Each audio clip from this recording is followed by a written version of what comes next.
Before I launch into a discussion of radians as a measurement of angle, I mentioned there was a third way of measuring angles called the gradient. So one gradient is 1/100th of a right angle. In other words, 100 grads is equal to 90 degrees. So a right angle is 100 grads. All right. I think you would see that possibly in civil engineering from time to time. It used to be the old scientific calculators allowed you to work in grads, and I don't know if they've been putting that on there lately. So I don't think it's used that often. Maybe a few people use gradients. All right. I'm not going to worry about it for this course, for this series of videos. But the radian, oh boy, radians are critical to calculus. And it's a different way of measuring angle. You might think of it as a natural way to measure angles. And you think, well, what could be more natural than 360 degrees? Well, 360 degrees for a circle is something we grow up with. We know this circle has 360 degrees. But that's very, it's man-made. I mean, that's an artificial measurement of angles. Radian tends to be more natural. And why it's so important in calculus, because in calculus we develop some formulas related to the trigonometry functions. And these formulas are the derivatives and antiderivatives, which is something you would learn in calculus. And those formulas for the trig functions are far more complicated and messy if you're working in angles. And so we avoid that. You wouldn't believe how bad it gets. So you don't want to work in angles in calculus, you want to work in radians. So it's something we have to get used to in a trigonometry course. How do you measure angles in radians? All right, well, it's a simple idea. And we relate radians to the unit circle. Now when we say unit circle, we mean a circle that's centered at the origin, has a radius of 1. Actually, the equation of the circle is x squared plus y squared equals to 1. And the circumference of this circle is 2 pi times the radius. Well, the radius is 1, so the circumference of the unit circle is 2 pi. And what we relate to that is 2 pi is 360 degrees. So now we've crossed over a line from considering pi as simply a number, and now we're going to use it to measure in radians. And so we say that 2 pi radians is 360 degrees, or divide by 2, pi radians is 180 degrees. There you go. Now in the context of trigonometry, when we know we're dealing with angles, we normally don't write the word radian. We just leave that off. And a number inside a trigonometry function like sine or cosine or tangent, a number inside a function is an angle. And that number, if it doesn't have the degree mark, is assumed to be radians. Now it turns out in a lot of the time we look at radians as fractions of pi. So for example, what's 60 degrees? All right, so here's 60 degrees on the circle, and 60 degrees is 1/6 of the full circle, or it's 1/3 of the half circle. And so 60 degrees, if I divide by 3, then I get pi over 3 is 60 degrees. There you go. And now or for example, what's 7 pi over 6? 7 pi over 6 is 210 degrees. So you think, okay, that's 7/6 of a half circle. That gets a little complicated. It's 1 and 1/6, right? 1 pi is a half circle, 1/6 is another 30 degrees. But let's look at it this way. If I want to convert 7 pi over 6 to degrees, I'm going to gotta make some room here, erase this stuff. Okay, about time for me to clean the board, it's not erasing so easily. 7 pi over 6. Now when you see 7 pi over 6, you think, They're talking degree, they're talking angle. That's an angle of 7 pi over 6 radians. But if I multiply by 180 degrees over pi, I'm converting the radians to degrees. So, although we normally don't write the word radian here, 7 pi radians divided by 6, 180 degrees divided by pi radians, the radian units are canceling. The radian units cancel, and let's see, I like to cancel in red here. So we have 7/6 times 180, and let's see, this divides 30 times. 7 times 30 degrees is 210 degrees, so that's 210 degrees. All right, so converting from radians to degrees, you do that by multiplying by 180 over pi. So let me do a couple more here. How about, let's see, let's convert, 135 degrees. 135 degrees. Did I say radians to degrees? Now I'm converting degrees to radians. I'm going to go back and forth. You all right with that? It doesn't matter. You can't say anything. All right, so 135 degrees, and I convert it to radians by multiplying by pi over 180. Okay, so now we have to reduce the fraction, 135 over 180. And if you divide both by 45, if you think of that, divide by 45, I get 3, and over here I get 4. 135 degrees is 3 pi over 4. Okay, now, it might be helpful to visualize that.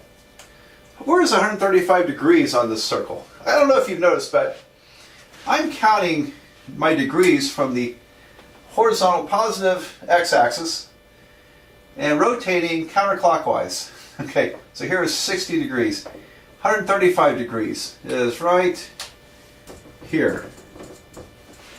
All right, and that's at 135 degrees is 3/4. It's 3/4 of the half circle. Half circle is pi, so it's 3/4 times pi. How about that?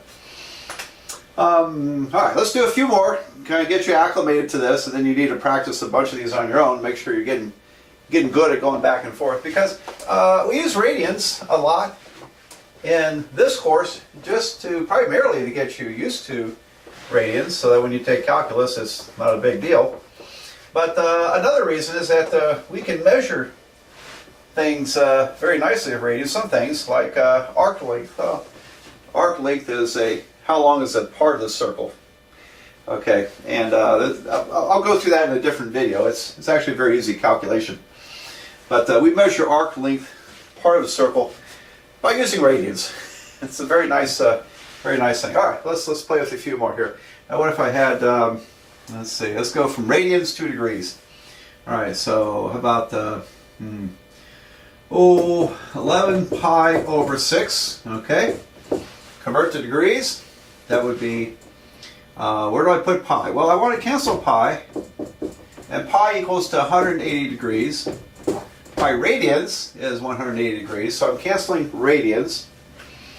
I'm canceling the pi's, and this ends up being, okay, the pi's cancel, and 6 goes into 180 30 times. 30 times 11 is 330, so this is 330 degrees. How about that? Okay, let's do another one. I'll just kind of alternate here. How about 215 degrees? 225 degrees, sorry, 225 degrees to radians. Okay, where do I put pi, and where do I put 180 degrees? Well, I'm canceling degrees, so I need to put 180 degrees down below, pi up on top. And now I've got to reduce that fraction, 225 over 180. It's, I know, you want to punch this on a calculator, don't you? And you get something like 1.25, which is 1 1/4. It's 5 pi over 4. It's 5/4. 5 pi over 4. All right, so you don't write that as 1.25 pi. Don't do that, okay? You insult the great trigonometry masters from way back. And by the way, Eratosthenes, I looked him up. He lived, he died a few years before the other fella, Who's the other fella? Eratosthenes. Hipparchus. He died before, a couple years before Hipparchus was born, so he lived in mainly the 200 BCs. I guess that's the 3rd century BC, 2nd century BC, 3rd century, I guess, BC. Anyway, he lived in the 200s. Eratosthenes. Where am I at here? Okay, 5 pi over 4. So go with fractions, and in some ways this is actually better later on, easier, just keeping fractions. So get used to fractions. Overcome your phobia or reluctance to use fractions and then just want to punch things on calculators. By the way, what does this look like as a decimal? It's pretty ugly. Alright, so 5 pi divided by 4 is about 3.92699081699. Now, when you don't put a number here, and it's understood to be an angle, then this is going to be radians. I mean, if you don't put the degree mark. No degree mark, it's going to be radians if it's understood to be an angle. So 5 pi over 4, good Lord, is 3.92, that's supposed to be a 9, 92699081699. No one's going to recognize that.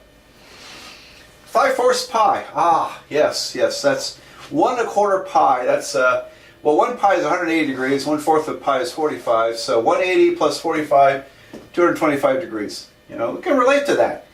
I don't know if anybody can relate to that number as radians. Okay, so that's why we don't use decimals either, for the most part. We avoid decimals with radians. Now, if you have to use it in another way, then you convert to decimals for a calculation. But you can use a pi button on a calculator. All right, I'm starting to ramble a bit here. So let me do a few more of these. Let's see. How about what's pi over 6? Pi over 6. I convert it by canceling the pi and multiplying by 180. And so that's 30 degrees. There you go. Can you have something strange like negative,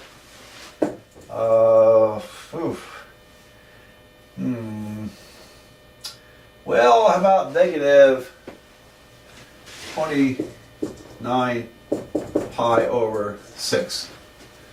What in the world is that? Okay. Well, it begs an interesting question. Can you have a negative angle measurement? Yes, you can have negative angle measurement.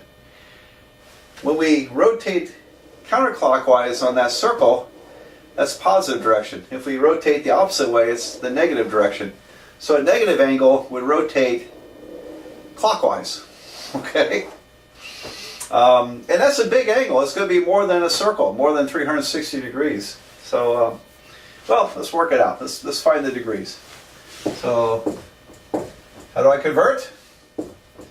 Okay, cancel pi. Pi goes down below to cancel this, and 180 degrees, in this case, on top.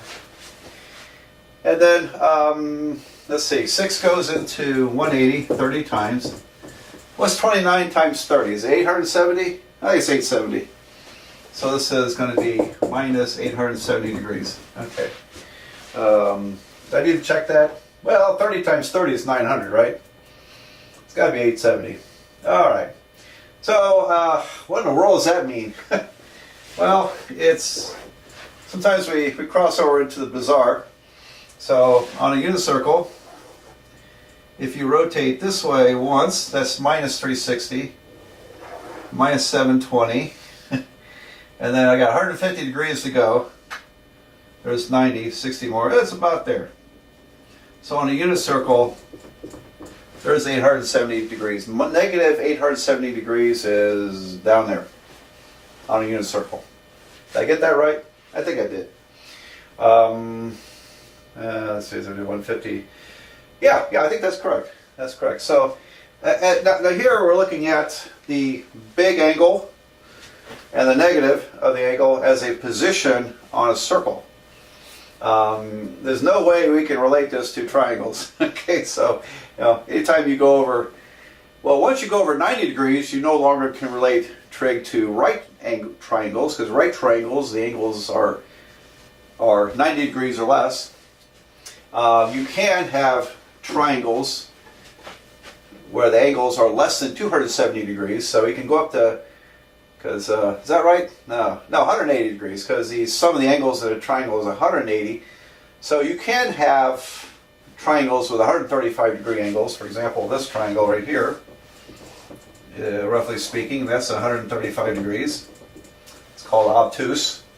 Okay, but once you get past 180 degrees, any angle over 180 degrees is out of the realm of traditional triangle trigonometry. But we do relate to it in other ways. There are practical reasons to consider other angles that are large or even negative. So anyway, we'll get into all that during this whole trigonometry series. All right, shall I do one more?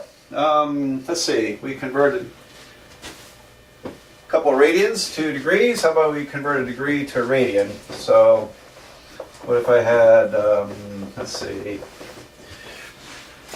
What would be a good one? 630 degrees. Another extra large angle. Okay, more than once around the circle. All right, well, it doesn't matter because our conversion, we cancel the degrees by putting 180 degrees down below and pi on top. And so now we have to reduce 630 over 180, or 63 over 18. And if I divide by 9, I get 7 over 2. So 7 pi over 2. 7 pi over 2. There we go. That's what the angle is in radians.